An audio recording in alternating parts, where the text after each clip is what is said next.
This is a 90-90 hip lift. You're gonna have your feet on the wall, preferably in a good pair of sneakers. You're gonna have your heel as well as the base of the big toe on both feet in solid contact with the wall. And you'll have a small ball about 4 to 6 inches placed between the knees.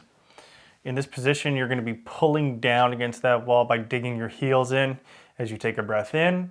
As you're doing this, your tailbone's gonna tuck slightly. Then you're gonna exhale, allowing your back to flatten into the support surface. You can then either fully relax from this position, or you can maintain this position as you take your next breath in. And then fully exhaling as you continue to dig down, letting your back fully relax into the support surface.